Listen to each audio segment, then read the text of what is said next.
आप सबको नमस्कार। मैं हूं विनोद कुमार और आप सबका स्वागत करता हूं आपके अपने चैनल एग्जाम जी पर। आज हम देखेंगे एसएससी जीडी 2023 में 6 दिनों में हुए जितने भी पेपर हैं, हर पेपर से जुड़े हुए क्वेश्चंस का एनालिसिस, किस चैप्टर से कैसे क्वेश्चन पूछे गए हैं और आपका एग्जाम आ गए हैं तो आप कैसे क्वेश्चंस पे तैयारी कर सकते हैं। अगर आप चैनल पे नए हैं, चैनल को लाइक एंड सब्सक्राइब जरूर कर दें ताकि आपके पास बनने वाला वीडियो सबसे पहले पहुंचे। देखते हैं कि किस चैप्टर से कितने क्वेश्चंस पूछे गए हैं। पूरा निचोड़ आपके सामने है। 6 दिन की 24 शिफ्टों के 480 क्वेश्चंस किस चैप्टर से कितने पूछे गए हैं। आप इसका स्क्रीनशॉट ले सकते हैं और अपनी तैयारी को इसी हिसाब से कर सकते हैं। अब हम देखते हैं कि 6 शिफ्टों में इनमें से मैंने जो चीजें इसमें नहीं लिखी है वो मैं आपको बता देता हूं। लगभग अलजेब्रा से 24 शिफ्टों में 12 क्वेश्चन लगभग पूछे गए हैं और इसके अलावा आपकी ज्योमेट्री से भी 10 क्वेश्चन के लगभग पूछे गए हैं। ये सारे डाटा लगभग बच्चों द्वारा दिए गए एनालिसिस के आधार पे आपके सामने रखे गए हैं। तो आपके सामने आपको दिख रहा होगा कि सबसे ज्यादा लगभग परसेंटेज से पूछे गए हैं और लाभ हानि का भी प्रतिशत बराबर ही है। इसके अलावा हम देखते हैं 45 क्वेश्चन समय दूरी चाल से भी पूछे गए हैं और इसके अलावा सरलीकरण से और नंबर सिस्टम से भी 40-40 क्वेश्चन पूछे गए हैं। बाकी किस चैप्टर से कितने क्वेश्चन पूछे गए हैं आपके सामने हैं। समय खराब न करते हुए हम देखते हैं कि किस प्रकार के क्वेश्चन पेपर में पूछे जा रहे हैं। उनमें मोस्ट एक्सपेक्टेड क्वेश्चन आपके लिए सामने हैं। दी गई भिन्न में सबसे बड़ी एवं सबसे छोटी भिन्न बतानी है दोस्तों, तो आप इस ऐसे क्वेश्चंस को कैसे करेंगे? तो ध्यान से देखिए, कभी भी ऐसा क्वेश्चन आए तो हमें ये देखना है कि इस भिन्न के बीच में गैप कितने का है। यानी ये नीचे अपना है डिनोमिनेटर, ऊपर है अपना न्यूमिनेटर, ये नीचे है अपना हर और ऊपर है अपना अंश। अंश और हर के बीच में गैप कितना है? तो यहाँ पे देखो ये 7 है और ये 11, कितने का गैप दिख रहा है आपको? 4 का। यहाँ देखो 13 और 17, कितने का गैप दिख रहा है आपको? दिखेगा 4 का। यहाँ पे 9 और 4 13 और यहाँ पे 15 और 4 19। यहाँ पे देखोगे 3 और 7 कितना जी? 4 का। जब कभी भी आपको ऐसा गैप दिखाई दे और आपसे पूछे सबसे छोटी एवं सबसे बड़ी भिन्न, तो अब आपसे पूछ रहा है जी सबसे लार्ज सबसे बड़ी कौन सी होगी? तो सबसे बड़ी भिन्न होगी। जो डाटा आपको सबसे बड़ा दिखाई दे रहा है वो सबसे बड़ी ही भिन्न होगी, तो आपका आंसर होगा 15/19। अगर वो पूछे जी सबसे स्मॉल कौन सी होगी? तो सबसे स्मॉल सबसे छोटी, जो सबसे छोटा डाटा होगा वो आपकी सबसे स्मॉल होगी। तो ये आपकी सबसे बड़ी भिन्न है, ये आपकी सबसे छोटी भिन्न है। आपके पेपर में लगभग शिफ्टों में ये क्वेश्चन पूछे गए हैं, तो जिन बच्चों का एग्जाम नहीं हुआ है वो इस चीज को देखें और पेपर में अगर ऐसा क्वेश्चन आए तो तुरंत उसको 1 सेकंड में लगाएं और 1 नंबर पाएं। नेक्स्ट क्वेश्चन देखो मेरे बच्चों, देखो क्या क्वेश्चन पूछ रहा है कि 140 और 123। यहाँ पे दिख रहा है 191, 174, 774, 941, 924, 127, 110, ये 379, 362। इनमें हमने देखा कि भाई यहाँ पे 827 से लगभग सभी बड़ी हैं। यहाँ पे ये इससे बड़ी भिन्न है। भिन्न में क्या है कि अंश जो है वो हर से बड़ा है, यानी ये सभी भिन्न 1 से बड़ी हैं। लेकिन हमें ये देखना नहीं है इस डाटा में, हमें देखना है इनका डिफरेंस कितने का है। इनमें डिफरेंस इसका है 17 का, यहाँ पे भी डिफरेंस कितने का जी? 17 का। यहाँ पे भी डिफरेंस कितने का जी? 17 का। यहाँ पे भी हमने डिफरेंस देखा तो 17 का है और यहाँ पे भी डिफरेंस देखा तो हमने कितने का पता चला जी? 17 का। जब डिफरेंस सेम हो तो जो सबसे बड़ा डाटा आपको दिखाई दे रहा है, यानी ये आपको दिखाई दे रहा है, ये सबसे लार्ज नंबर है, तो सबसे बड़ा नंबर जो रहेगा वो ये रहेगा। और अगर आपसे पूछे जी सबसे छोटा कौन सा होगा, तो जो आपको सबसे छोटा दिखाई दे वो सबसे स्मॉल होगा। तो 127/110 आपका सबसे स्मॉल होगा। दोस्तों इसके अंदर आप ये देख सकते हैं कि अगर इनका रेशियो जो है वो आपको बड़ा और छोटा बताना है तो आपको उनका डिफरेंस देखना है। ये क्वेश्चन लगभग हर शिफ्ट में पूछा गया है और इसी आधार पे आपके सामने रखा गया है। अगर आपके सामने ऐसी भिन्न आ जाए कि बताओ इनमें सबसे बड़ी और सबसे छोटी क्या है? इसको करने का तरीका देखो अभी। यहाँ पे 13 और 4 17, 4 का गैप है। यहाँ पे 5 और 4 4 का गैप है। यहाँ पे 6 और 7 1 ही का गैप है। यहाँ पे 9 और 11 2 का गैप है। यानी जो पिछला तरीका हमने देखा था वो यहाँ पे फेल कर गया। तो ऐसे क्वेश्चंस को कैसे करेंगे? ऐसे क्वेश्चनों को करने के लिए हमारे पास दूसरा तरीका है। या तो आप इसको ऐसे कर सकते हैं, जैसे आपके ऊपर 13 है, इसके ऊपर 10 से गुणा कर लो, 17 से भाग दे के देख लो, पॉइंटों में ले जाओ। अगर आप ऐसा नहीं करना चाहते तो आपको एक दूसरी चीज़ बताता हूँ, आप क्रॉस में मल्टीप्लाई कर दो। जैसे इस किसके साथ गुणा करेंगे तो ये कितना आ जाएगा जी? 13/17 और यहाँ पे है जी 5/9। क्रॉस में मल्टीप्लाई करके देखो तो ये हो गया कितना आपके पास?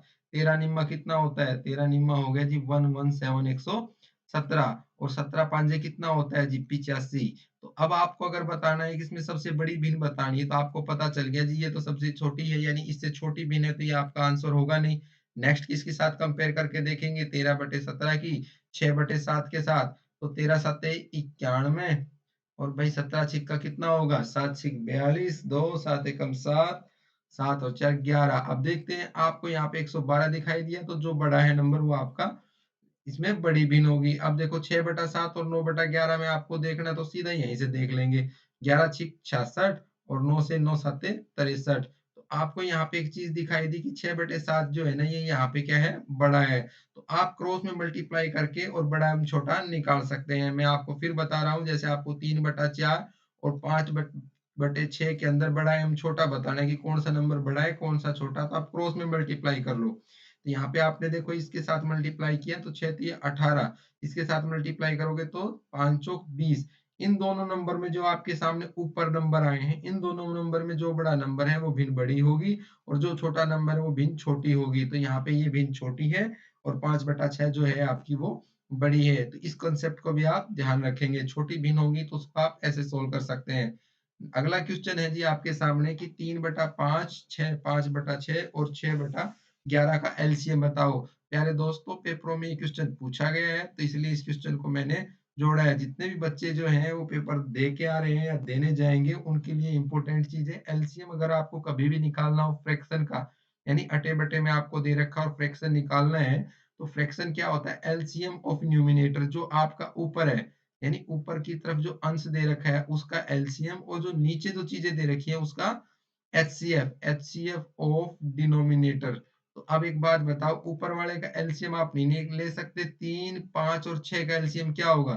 तो 3 5 और 6 की ऐसी कौन सी संख्या है छोटी से छोटी जो 3 से भी भाग हो जाए 5 से भी और 6 से भी। तो आप बोल दोगे कितनी हो गई जी आपका जो ये भी नंबर सबसे बड़ा है ना मैं तरीका बताता हूँ उसके गुणज होगा वो। तो जैसे 6 12 18 6 चौक 24 6 पंजे 30। तो 30 आपका क्या हो गया एलसीएम ऊपर वाले नंबर का यानी अंश का। और हर का क्या बोल रहा है जी एचसीएफ।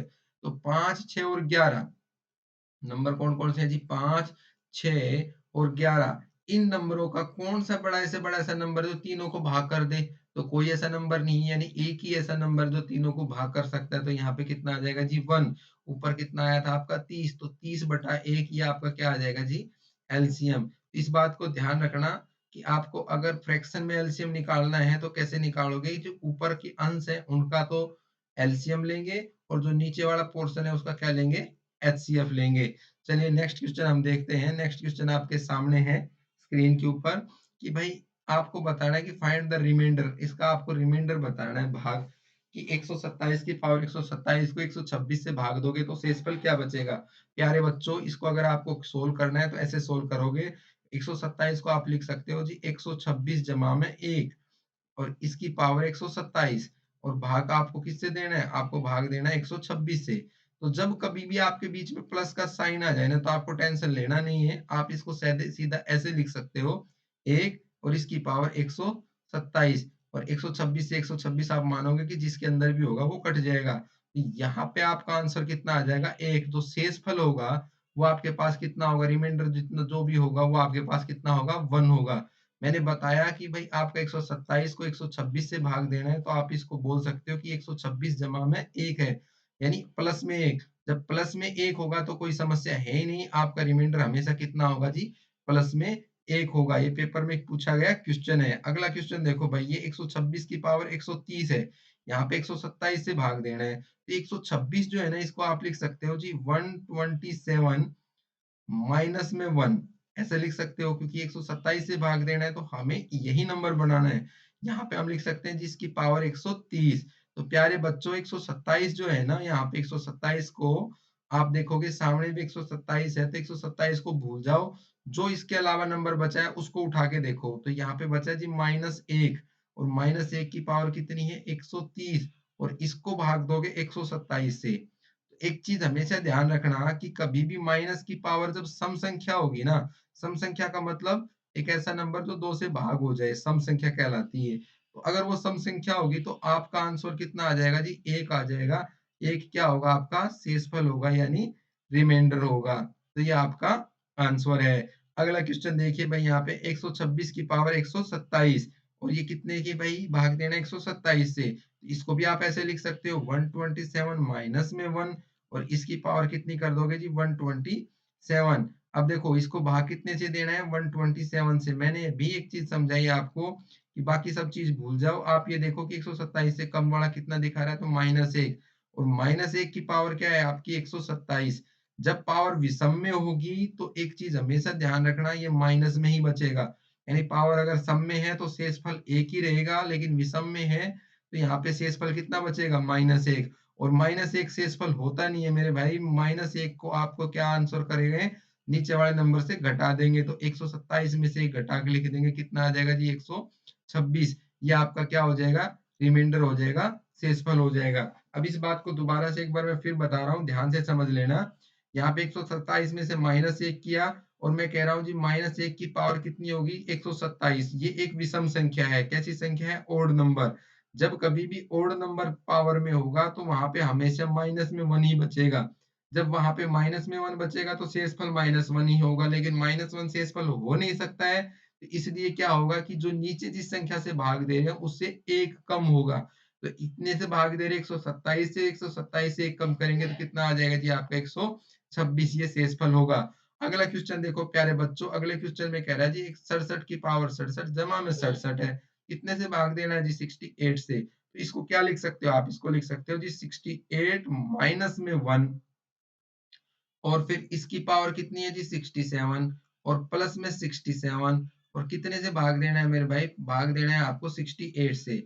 अभी जो मैंने सिखाया है ना पहले उसके ऊपर काम करेंगे, इसके ऊपर। तो आपको पता है जी यहाँ पे -1 की पावर कितनी हो जाएगी, तो -1 की पावर 67, जो प्लस में है ना उसको सीधा रखो जी 67 को प्लस में और डिवाइड कितने से करना है जी 68 से। तो प्यारे बच्चों आप यहाँ से एक चीज देखोगे कि -1 की पावर 67 है और 67 क्या है, एक विषम संख्या है। तो इसको आप सीधा उठा के लिखोगे जी घटा का 1। मैं फिर बता रहा हूँ, जब कभी भी -1 की पावर विषम संख्या होगी, ओड नंबर होगा तो उसको सीधा उठा के लिख देंगे तो -1 और प्लस में कितना है जी 67 जो दे रखा है सीधा सीधा लिख दोगे और भाग कितने से करना है 68 से।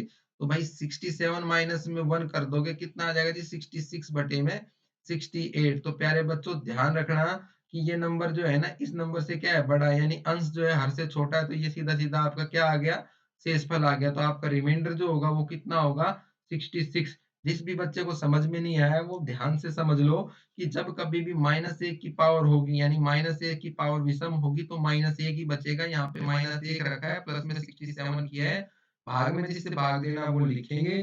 अब इसमें से इसको घटा दो, ये हो गया 66 और 66 68 से कम है, यानी यही आपका क्या होगा, आंसर होगा और शेषफल होगा। ये पेपर में पूछे गए क्वेश्चन है और एक साथ ही मैं आपको एक टॉपिक कवर करा रहा हूँ, तो ध्यान से देखना है इसको। नेक्स्ट देखो मेरे भाई ये बच्चों, क्या करना है आपको, 123 की पावर को 123 रखा है, आपको बताना है कि जब आप ऐसा करोगे तो आपका इकाई का अंक क्या होगा, यानी आपके यूनिट प्लेस पे क्या वैल्यू आएगी जब आप 123 की पावर 123 करोगे, है ना। Find the value, unit value of the number, आपको यूनिट वैल्यू बतानी है। अब यूनिट वैल्यू क्या होती है, जैसे मैं आपसे कहूँ जी 3, एक नंबर लिख दिया मैंने 3241, इसकी यूनिट वैल्यू क्या है, तो आप बोलोगे इकाई का अंक कितना है 1। तो उसी प्रकार जो ये नंबर है जब आप इसकी पावर करोगे तो जो भी नंबर आएगा, जो भी आएगा उसकी इकाई का अंक क्या होगा आपको ये बताना है। ऐसा क्वेश्चन कभी भी पेपर में आपको दिखाई दे कि इकाई का अंक बताओ तो कुछ ज्यादा दिमाग नहीं लगाना है, सीधा जो भी पावर दे रखी है उसको 4 से भाग कर दो। तो यहाँ पे 123 पावर दे रखी है उसको सीधा 4 से भाग कर दो और जो यहाँ पे नंबर है उसका सिर्फ इकाई का अंक लिख दो। तो 123 का इकाई का अंक कितना है 3 और इसको हमने भाग कर दिया 4 से।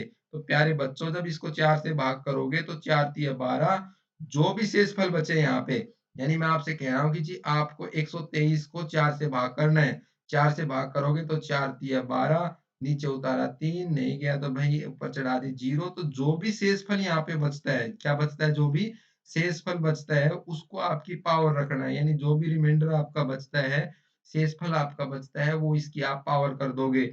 यानी इसकी पावर कितनी कर देंगे, 3 की पावर 3, तो 3 तिया 9 तिया 27।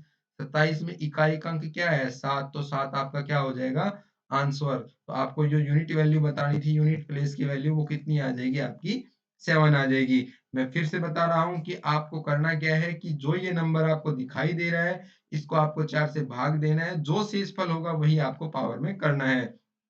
नेक्स्ट क्वेश्चन देखो प्यारे बच्चों, नेक्स्ट क्वेश्चन में हमने देखा है कि जी यहाँ पे कितना है जी 7। हमने सिर्फ 7 को उठाया है, बाकी को छोड़ दो। ऊपर कितना दिखाई दे रहा है आपको 127। 127 को 4 से भाग दो। 127 को 4 से भाग देंगे, 4 तिये 12, 4 एकम 4, कितने शेषफल बचा 3। इसकी पावर कर दो प्लस में 9, इसको भी 4 से भाग दो। 4 से 4 तिये 12, 4 दूनी 8 और 1 9, जितना बचा वो उसकी पावर कर दो। अब 7 की पावर 3 यानी 7 गुणा 7 गुणा 7, सातु सातु 49, 49 आते 341।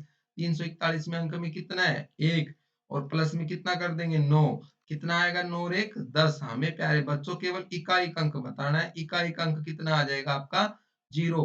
यानी आपसे पेपर वाला पूछेगा इकाई अंक बताओ, यूनिट प्लेस की वैल्यू बताओ, तो आप बता सकते हो जी यूनिट प्लेस की वैल्यू कितनी होगी 0। चलो नेक्स्ट क्वेश्चन से समझते हैं। नेक्स्ट क्वेश्चन में क्या कह रहा है जी 2 की यानी 32 की पावर 62 है। आपको 32 से मतलब नहीं है, आपको 2 से मतलब है। 2 की पावर कर दोगे कितनी, इसको 4 से भाग दो, जो भी शेषफल बचे तो इसकी 4 से भाग दिया हमने। 4 से 4 एकम 4, फिर कितना बचे 2, 4 5 20 और 2 22 यानी 2 माइनस में यहाँ पे कितना है जी 7। 7 की पावर कितनी कर दोगे, इसको 4 से भाग दो। 4 7 28 और 3 31। प्यारे बच्चों 2 की पावर 2 करोगे तो कितना होगा 4। 7 की पावर 3 करोगे तो आपको पता है कितना आ जाएगा।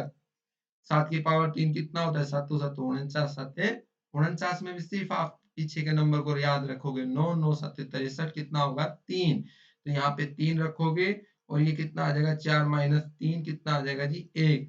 सॉरी यहाँ पे मैंने गलत लिख दिया, 7 की पावर 3 करेंगे तो 7 7 49 दिया, यहाँ पे 3 होगा 9 और 3 12, 12 का मतलब इकाई अंक कितना होगा जी 2।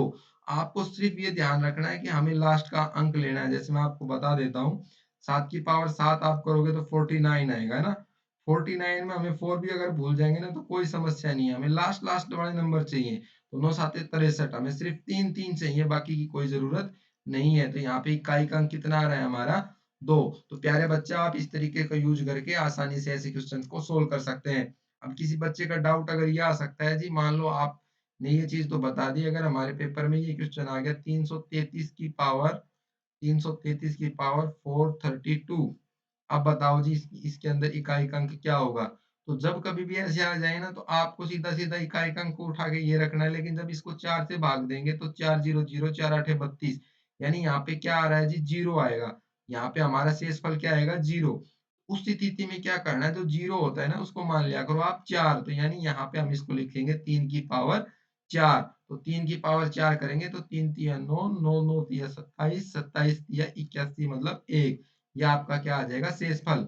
मैंने अभी एक चीज बताई है, जब कभी भी पावर 0 आएगी तो उसको सीधा उठा के कितना लिख देना है 4। ये पूरा आपका टॉपिक कंप्लीट हुआ।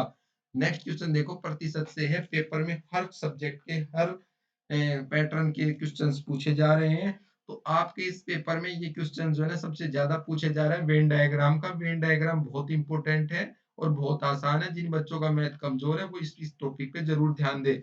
नेक्स्ट क्वेश्चन कह रहा है जी, एक सैनिक छावनी में 49% सैनिक हिंदी बोलते हैं, 36% सैनिक इंग्लिश बोलते हैं, 15% सैनिक दोनों भाषा बोलते हैं और 900 सैनिक दोनों भाषा नहीं बोलते हैं। तो बताइए केवल इंग्लिश बोलने वाले सैनिक कितने हैं। अब बच्चों इसकी ध्यान से समझना कि 49% परसेंट का मतलब जी 100 में से, 100 में से 49 क्या बोलते हैं भाई हिंदी। आप बोलोगे जी हिंदी बोलते हैं। अगर मैं कहता हूँ जी इंग्लिश बोलने वाले कितने, तो आप बोलोगे जी इंग्लिश बोलने वाले जी 36, 36। और मैं कह रहा हूँ जी 15% कैसे हैं जी, 15% ऐसे बंदे हैं जो हिंदी भी बोलते हैं और इंग्लिश भी बोलते हैं। यानी हिंदी प्लस इंग्लिश दोनों भाषा बोलने वाले कितने बंदे हैं जी 15। अब मेरी बात सुनना ध्यान से प्यारे बच्चों कि 49% जो बंदे हैं ना वो हिंदी बोलते हैं, ठीक है। लेकिन उन बंदों में 15 बंदे ऐसे भी हैं जो हिंदी एवं इंग्लिश दोनों बोलते हैं।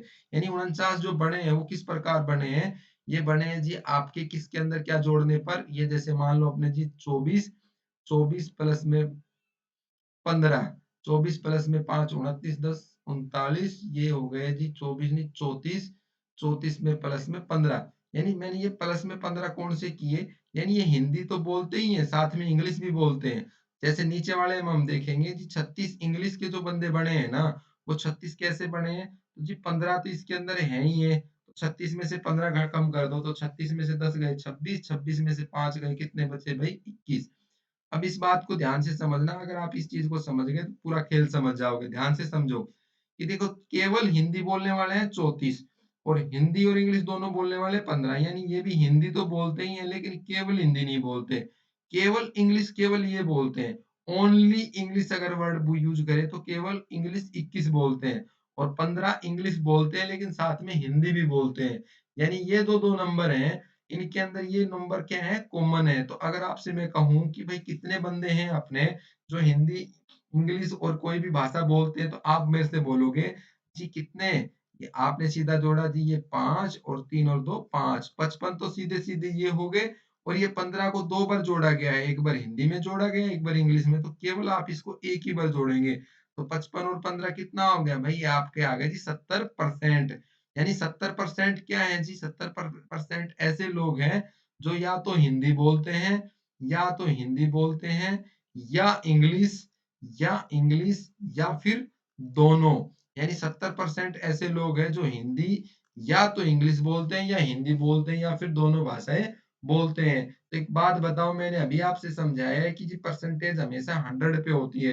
तो टोटल बंदे हैं 100, 100 में से 100% में से 70% का हिसाब दिया, बचे कितने? 30%।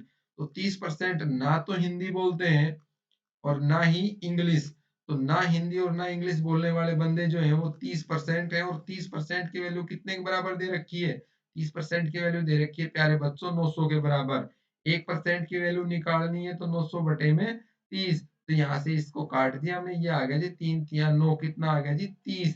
अब आपसे कह रहा है कि जी आपको बताना है कि बताइए केवल इंग्लिश, एक वर्ड यूज किया है, एक शब्द यूज किया है जो बहुत इंपॉर्टेंट है, केवल इंग्लिश। तो प्यारे बच्चों केवल इंग्लिश 21% बोलते हैं। कितने परसेंट बोलते हैं? 21%।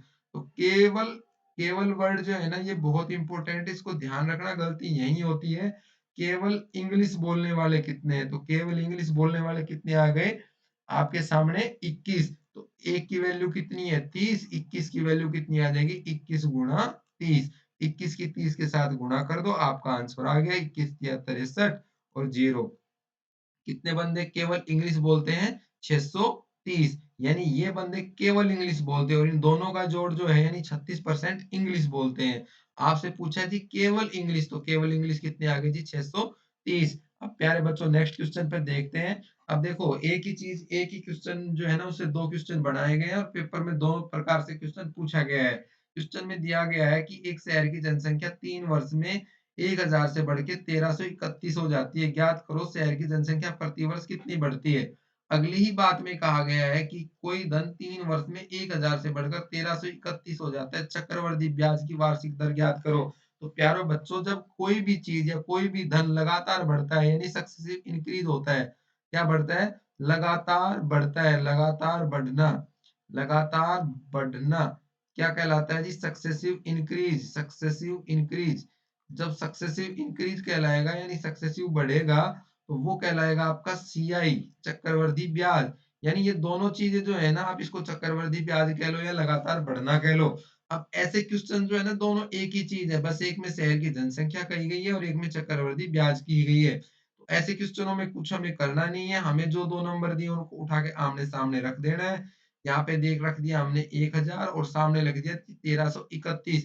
प्यारे बच्चों जितने साल की बात करता है उतने ही इसकी पावर कर दो अपॉन में यानी रिवर्स में। इसकी पावर कर देंगे 1/3 और इसकी भी पावर कर देंगे 1/3।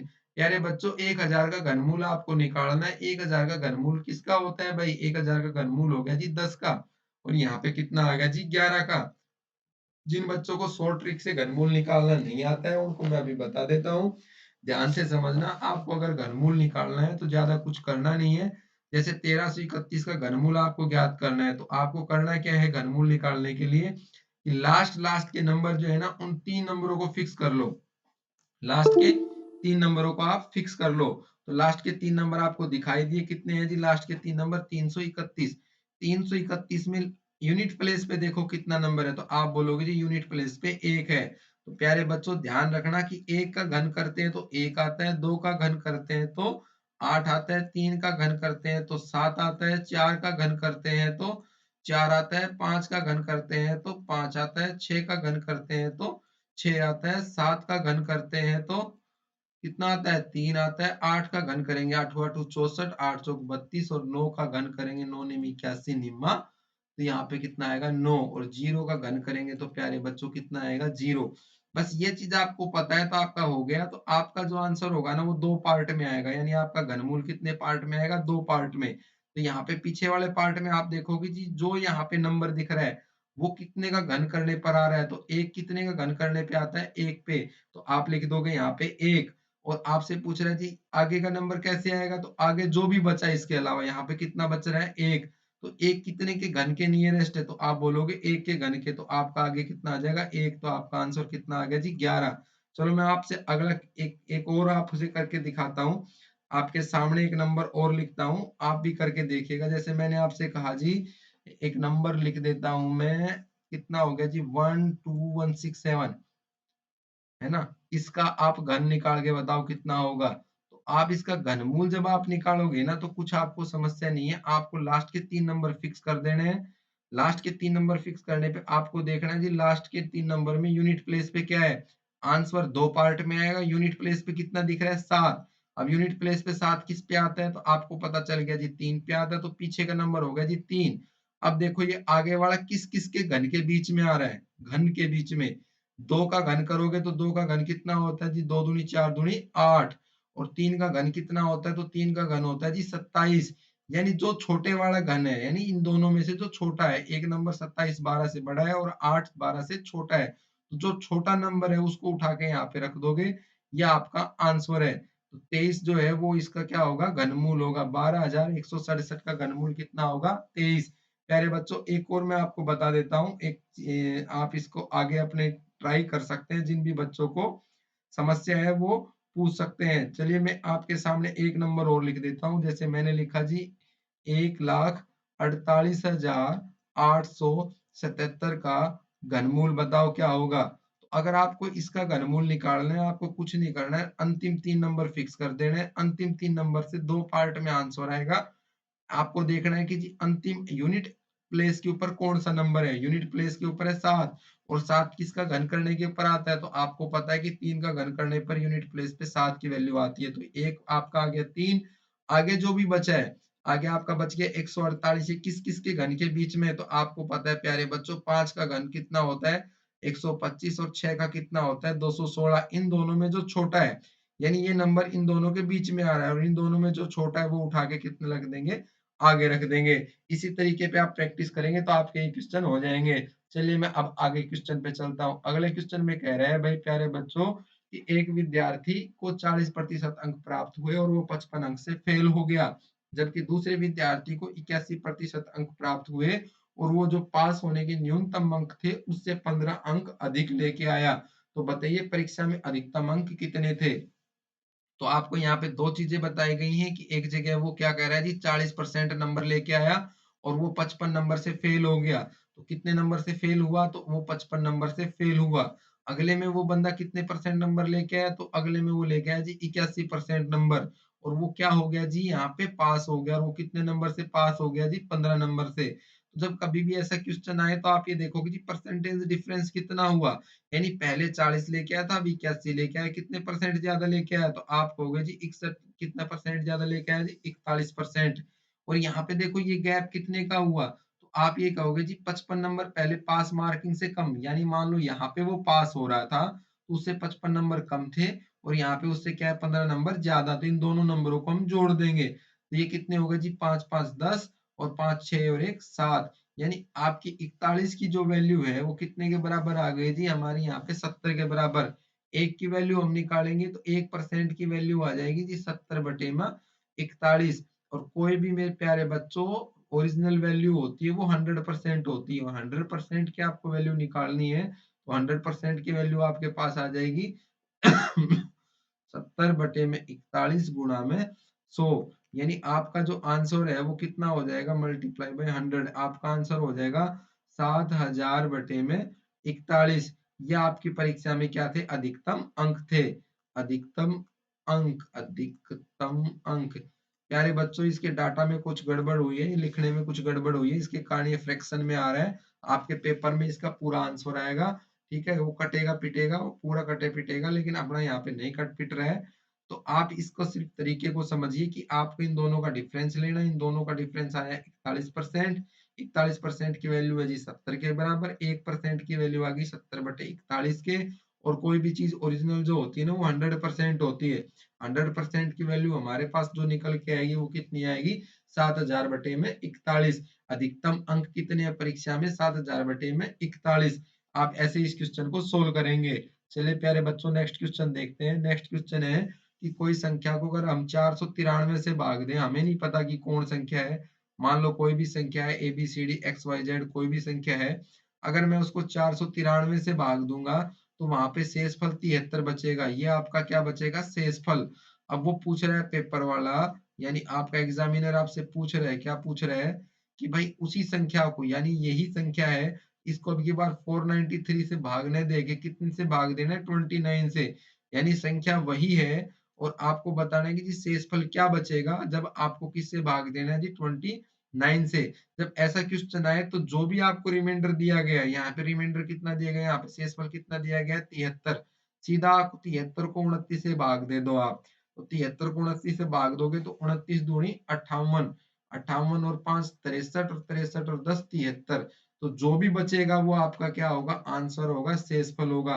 तो जो शेषफल होगा प्यारे बच्चों वो कितना होगा? आपका 13 होगा। रिमाइंडर जो आपका होगा वो कितना होगा? 13 होगा। ये आपका आंसर है। पेपर में आया हुआ क्वेश्चन है, कम से कम 10 शिफ्टों में ऐसा क्वेश्चन पूछा गया है। ध्यान रखना प्यारे बच्चों, 8-7 शिफ्टों में ऐसा भी क्वेश्चन पूछा गया है कि 6 घंटियां जो लगातार क्रमागत बजती हैं, एक साथ बजती हैं, वो एक घंटी दोबारा बजेगी 5 सेकंड बाद, दूसरी बजेगी 6 सेकंड बाद, तीसरी 12, चौथी 15, फिर 10 और फिर 30 सेकंड बाद। यानी 6 घंटियां अलग अलग अंतराल पे बजती हैं। एक बार उनको इकट्ठा बजा दिया गया, एक साथ बजाया गया और फिर छोड़ दिया गया, तो बोला कि कितने सेकंड बाद वो फिर से बजेंगी एक साथ। तो अब आप इस क्वेश्चन को दो तरीके से, ये क्वेश्चन पूछता है, मैं दोनों तरीके से आपको बता देता हूँ। एक बार पेपर में पूछा गया था वो कितने समय बाद फिर एक साथ बजेंगी, और एक दूसरे पेपर में पूछा गया था कि एक घंटे में कितने में बच्चों? एक घंटे में ये घंटियां कितनी बार एक साथ बजेंगी? एक घंटे में ये घंटियां कितनी बार एक साथ बजेंगी? कितनी बार एक साथ बजेंगी? एक साथ बजेंगी। प्यारे बच्चों दोनों चीज देखेंगे हम। अब देखो ध्यान से कि आपको इस क्वेश्चन को करना क्या है। दोनों इंपोर्टेंट है, दोनों ही पेपर में पूछे गए हैं। आपको इनका लेना है एलसीएम। जब कभी भी आपसे पूछे कि वो बताओ कि फिर एक साथ कब बजेंगी, तो आपका पहला प्रश्न का आंसर होगा जी वो एक साथ बजेंगी कब? जब इनका एलसीएम आप लोगे। एक साथ बजेंगी ये। इनका एलसीएम क्या होगा जी? 5, 6, 12, 15 और 10 और 30 का एलसीएम क्या होगा? सबसे बड़े नंबर का कोई ना कोई गुणज होगा प्यारे बच्चों। तो सबसे बड़ा नंबर है 30। 30 का कोई ना कोई पहाड़े में आएगा, तो 30 का पहाड़ा होता है 30 से कम 30। तो 30 के बाद भाई 30 15 से तो भाग हो गए, लेकिन 12 से भाग नहीं होगा। 30 का अगला पहाड़ा होता है जी 60। 60 5 से भी भाग हो रहा है, 6 से भी, 12 से भी, 15 से भी, 10 से भी, और किससे भी हो रहा है भाई? 30 से भी। तो आप बोलोगे वो एक साथ जो दोबारा बजेगी ना, वो 60 सेकंड के बाद बजेंगी। यानी 1 मिनट के बाद जो है वो फिर एक साथ बजेंगी। तो पहले प्रश्न का आंसर तो होगा जी 1 मिनट के बाद। यानी पहला क्वेश्चन आपका यहाँ पे सोल्व हो गया। आपको सिर्फ यहाँ पे क्या बताना था कि वो एक साथ कब बजेंगी, आपको इनका लेना था एलसीएम। लेकिन जो दूसरा क्वेश्चन है ना वो बहुत इंपॉर्टेंट है और पेपर में पूछा जाता है, और हम अक्सर ऐसे क्वेश्चन को गलत करते हैं। वो कह रहा है जी एक घंटे में कितनी बार एक साथ बजेंगी?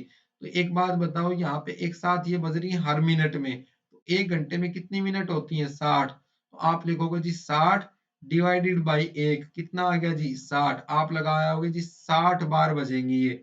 कितनी बार बजेंगी? 60 बार। और आप लगा के एक नंबर जोड़ दोगे कि भाई ये क्वेश्चन तो मेरा सही है, इसके नंबर जोड़ लो। लेकिन ये वास्तविकता में क्वेश्चन गलत है। आपसे पूछे कि एक घंटे में वो कितनी बार एक साथ बजेंगी, तो 60 बार नहीं होगा, इसमें एक और जोड़ोगे, आपका आंसर आएगा जी 61 टाइम्स, 61 बार। ये इसका सही आंसर होगा। ये एक कौन सा जोड़ा है प्यारे बच्चों? ये एक वो जोड़ा है जब ये घंटियां शुरू में एक साथ बजा के छोड़ी गई। पहली लाइन में बोला गया कि इन घंटियों को एक बार एक साथ बजा के छोड़ा गया। तो वही चीज यहाँ पे जोड़ी गई है।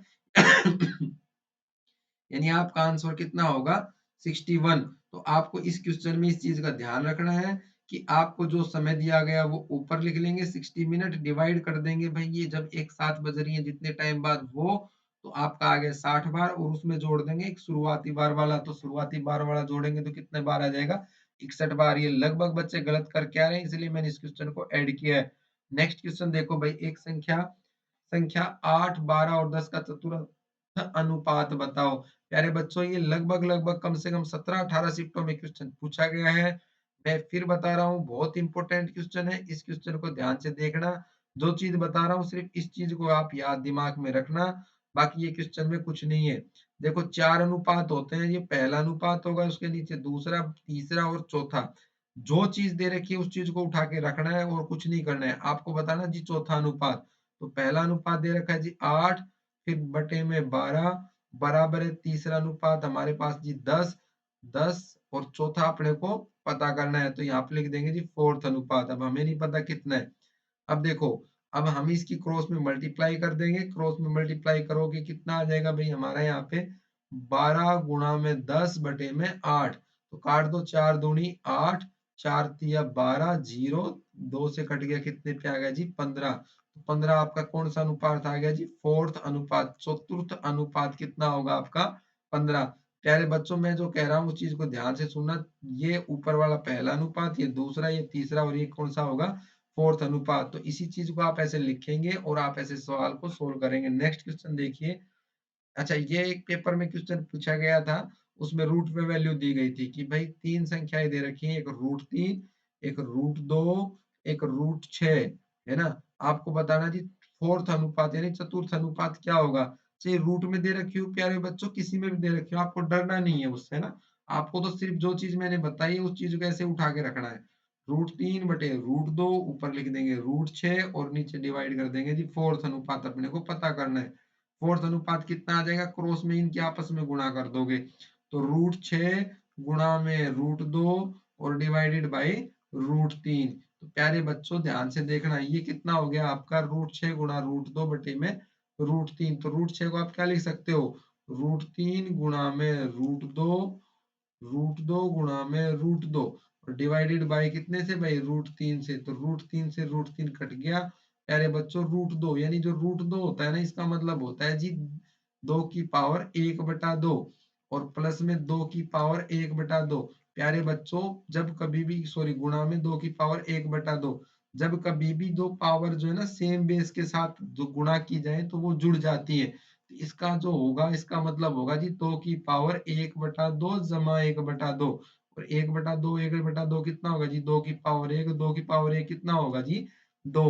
तो प्यारे बच्चों, इसका आंसर कितना आ गया जी आपका 2। तो इसको आपको डरना नहीं है, रूट आ गया या जो भी आए कोई समस्या नहीं है, हमें सिर्फ ये देखना है कि क्वेश्चन में कौन सा अनुपात पूछा है। क्रॉस में मल्टीप्लाई करनी है, जो डिवाइड में है उसको डिवाइड कर देना है, जो भी बचे रूट को आप देख के डरो मत, उसकी गुणा करो, जो होगा अच्छा ही होगा। नेक्स्ट क्वेश्चन देखो भाई, 9 और 6 का तीसरा अनुपात बताओ। अभी तक हमने चौथा अनुपात देखा था, अब तीसरा देखेंगे। तो जो भी दे आपको कोई समस्या नहीं है, आप उस चीज को ऐसे लिखो, एक से शुरू करो आप, एक, दो। अब तीन, यहाँ पे गिनती तीन पे खत्म करनी है क्योंकि हमें तीसरा अनुपात पता करना है, सॉरी तीसरा अनुपात पता करना है, तो यहाँ पे गिनती तीन पे खत्म, तो तीन से ऊपर कितना होगा दो। बस ये बात आपके दिमाग में होगी तो क्वेश्चन सोल्व हो गया। आपका दे रखा है जी पहला 9, फिर दूसरा हो गया अपना 6, फिर दोबारा दूसरा लिखेंगे 6 और तीसरा अपने को पता करना है, तीसरा नीचे लिख देंगे। अब देखो इनकी क्या आ जाएगा जी, तीसरा अनुपात आपको पता करना था, क्रॉस में गुणा कर दो, 6 की 6 के साथ गुणा और 9 से भाग, तो 6 की 6 के साथ गुणा 36 डिवाइडेड बाय 9, कितना आ जाएगा 9 चौक 36, 4 आपका क्या आ जाएगा तीसरा अनुपात आ जाएगा, पेपर में पूछा गया क्वेश्चन है।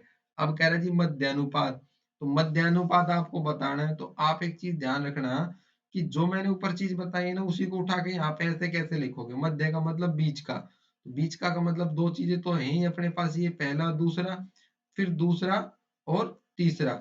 अब इसके अंदर मध्य अनुपात कौन सा होगा, जो बीच में दे रखा है यानी दूसरा, तो आपको दूसरा अनुपात बताना है। मध्य अनुपात पूछे इसका मतलब दूसरा अनुपात बताना है, पहला और तीसरा आपको दे रखा है, बीच का बताना है आपको। तो यहाँ पे दे रखा है जी 9, बटे में 2 अपने को पता नहीं है, बराबर है 2, और भाई तीसरा नीचे वाला अपना कौन सा दे रखा है जी 16। ठीक है, तो प्यारे बच्चों इनके आपस में गुणा कर दोगे, ये हो गया जी अपने पास दूसरे का वर्ग, है ना। और ये कितने के बराबर आ गया जी 9 गुणा में 16। अब 9 गुणा में 16, और आपको सेकंड नहीं पता करना है, यानी दूसरा पता करना है। तो जब कभी भी वर्ग को आपको हटाना पड़े तो वर्ग का उल्टा होता है प्यारे बच्चों, वर्गमूल, स्क्वायर रूट। स्क्वायर रूट इसका आपको करना है, ये लो जी स्क्वायर रूट। अब प्यारे बच्चों इसमें कुछ नहीं करना, बीच में गुणा का निशान है नहीं, ये देखो ये 9 किसका वर्ग होता है, तो आप बोलोगे जी 9 वर्ग होता है जी 3 का। ठीक है, 16 किसका वर्ग होता है, किसका स्क्वायर करते हैं तो 16 आता है, तो सबको पता है, मेरे हिसाब से सारे बच्चों को पता होगा। ये 4 का स्क्वायर करेंगे तो 16 आएगा, तो यहाँ पे लिख देंगे जी 4।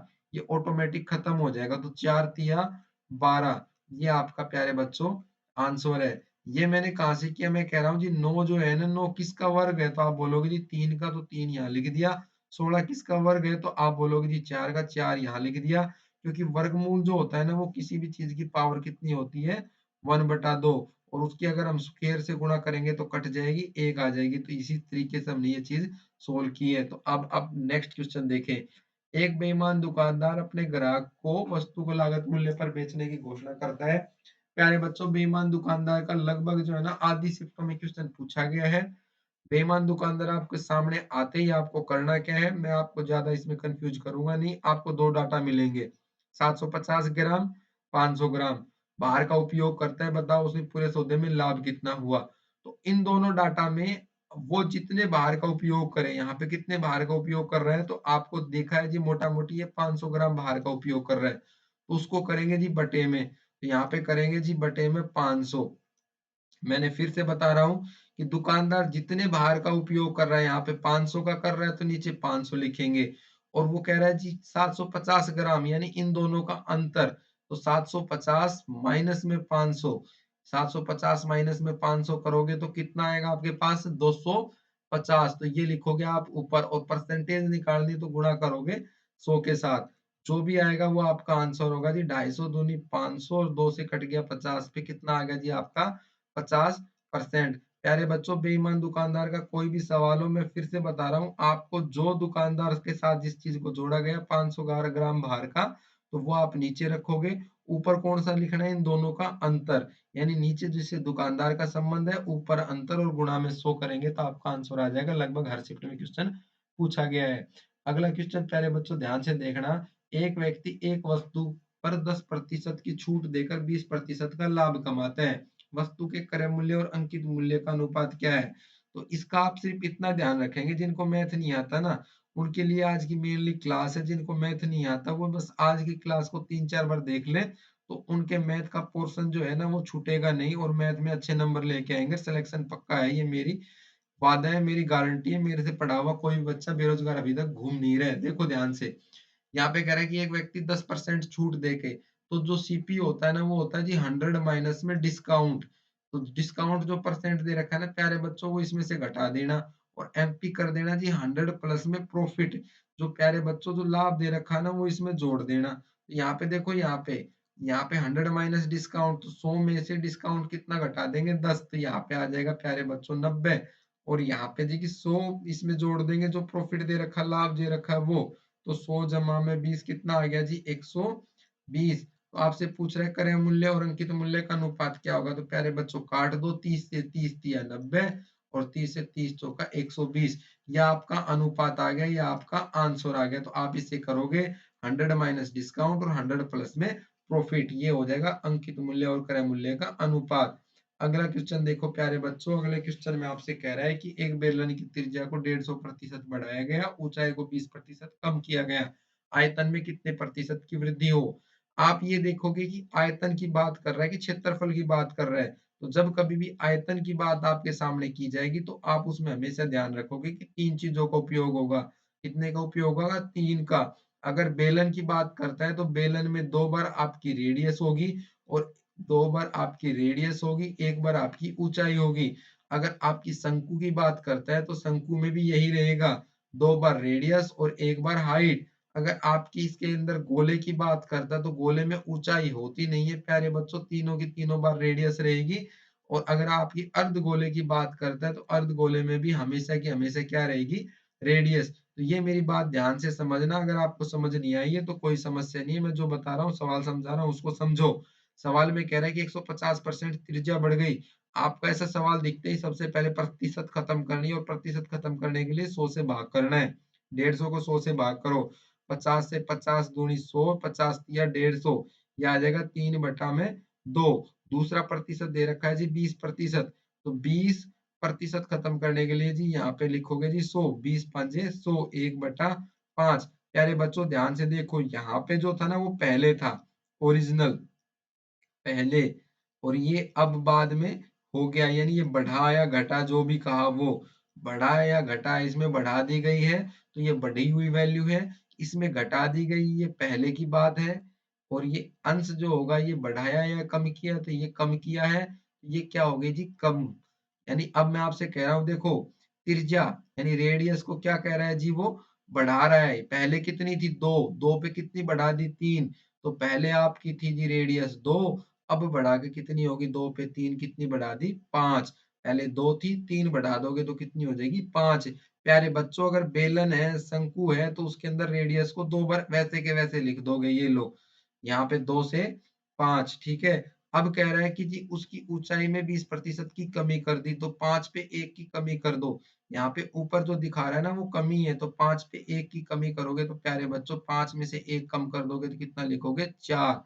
यहाँ पे आपका आ गया, ये 2 कटता है उसको काट दो, ये लो जी 5 से 5 कट गया, 2 से 2 दूनी 4, और फिर 2 से 2 एकम 2। तो प्यारे बच्चों ये तो आपका हो गया जी 2 से 5, 2 से 5, और यहाँ पे 5 से 1 कम हो गया तो 4, तो 5 से 5 कट गया, यहाँ पे आपका जो बचा वो आप देख लो, तो यहाँ पे कुछ बचा नहीं है तो यहाँ पे रह गया 1, यहाँ पे कितना हो गया जी, यहाँ पे 5 बचा है। तो ये जो आपको दिखाई दे रहा है ना, ये पहले का आयतन है, ये पहले का आयतन, ये पहले का आपका प्यारे बच्चों आयतन है जो आपको सामने दिखाई दे रहा है, और ये बाद में हो गया यानी संशोधन होने के बाद का आयतन, यानी ये बाद का वॉल्यूम है, बाद का वॉल्यूम। तो कोई संख्या पहले 1 थी, यानी पहले जो आयतन 1 था अब वो बढ़ के 5 हो गया, तो 1 से बढ़ के 5 हुआ तो कितना बढ़ा है, तो आप बोलोगे जी 4 बढ़ा है।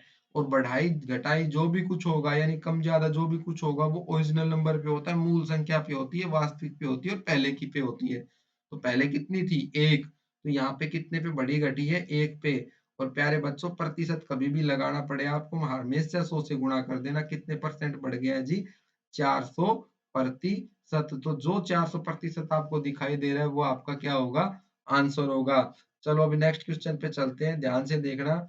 नेक्स्ट क्वेश्चन में क्या कह रहा है कि 10-14 सेंटीमीटर व्यास वाले एक गोले के परिगत बेलन का आयतन आपसे दे रखा है जी, 14 सेंटीमीटर व्यास वाला एक गोला है, उसके उसके बाहर एक जो है ना बेलन बनाया गया है, उसका आयतन।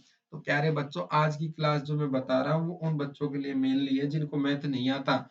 तो मैथ नहीं आता, जिनको मैथ आता भी है वो आपको जीडी में ज्यादा कुछ जानना, फार्मूला जानना नहीं पूछ रहा है, वो सिर्फ आपसे जानना चाह रहा है 11 से भाग का नियम एवं 7 से भाग का नियम। तो जो भी आपका ऐसा क्वेश्चन आए आपको कुछ दिमाग लगाना नहीं है उसमें, आपको देखना है कि दी गई आंसर में से कौन सी संख्या 11 से भाग होती है। तो 11 से भाग का नियम देखेंगे जी, अल्टरनेट को जोड़ो, 6 और 1 7, 5 और 2 7, तो 5 और 2 7, 6 और 1 7, कितना आ गया जी 0, यानी ये संख्या 11 से भाग होगी।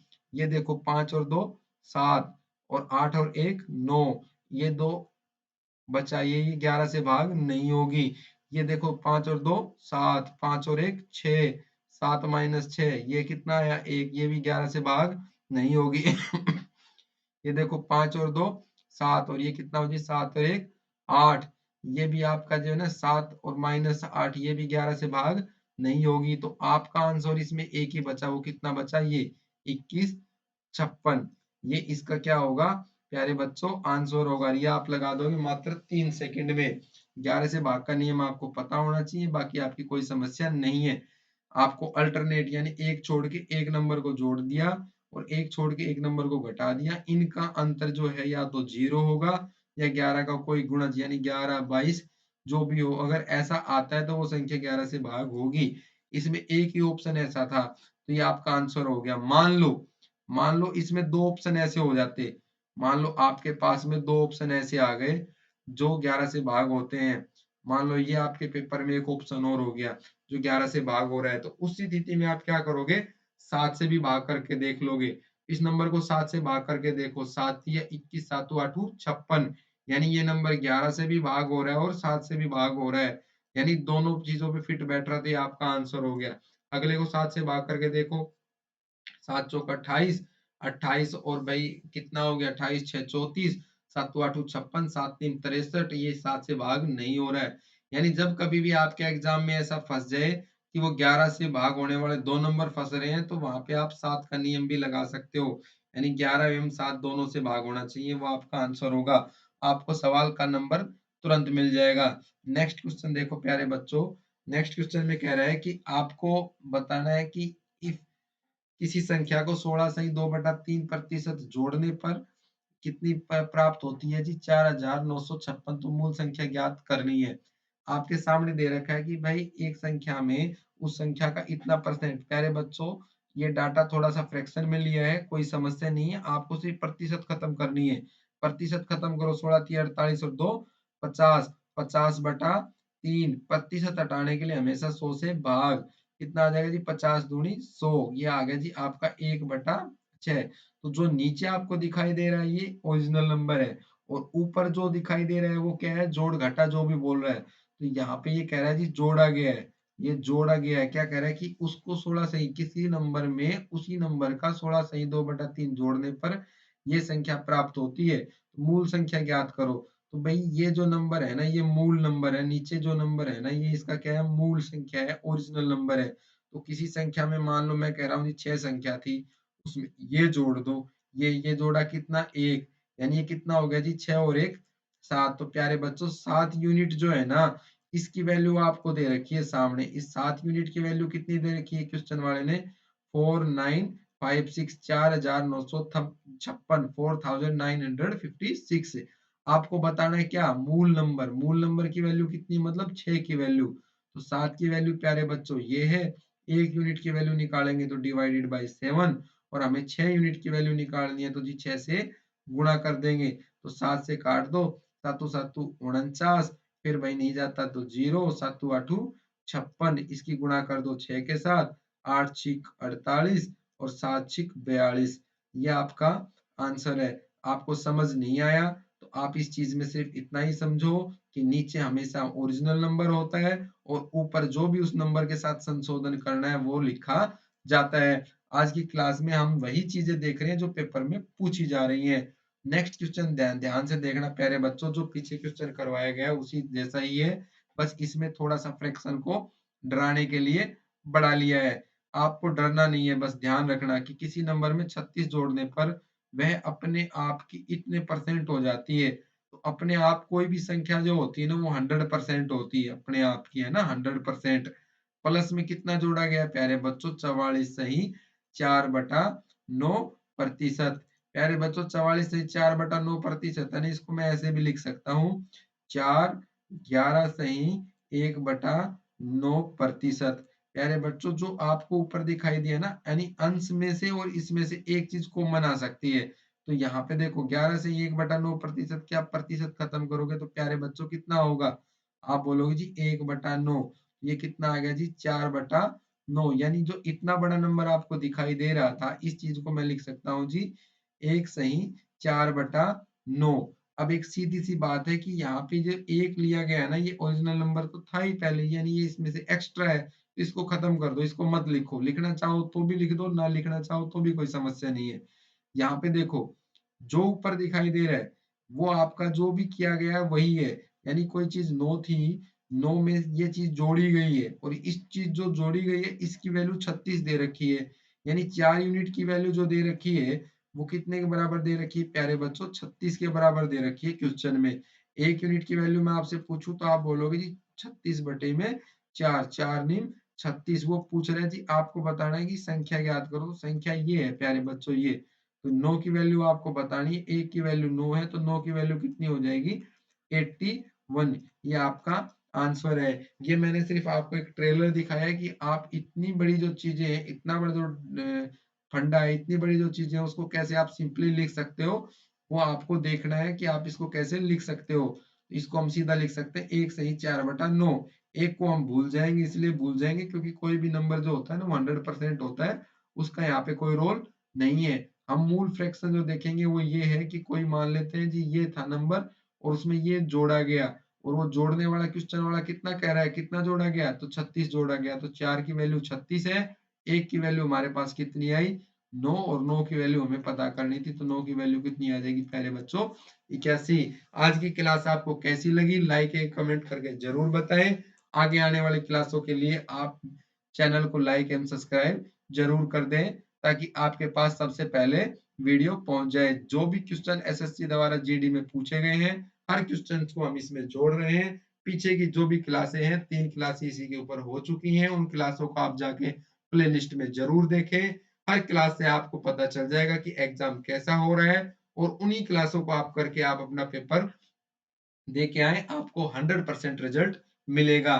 चलिए चैनल से जुड़े रहिएगा, चैनल पे लाइक एंड कमेंट ज़रूर कीजिएगा। आज के लिए इतना ही। नमस्कार, धन्यवाद, जय हिंद, जय भारत।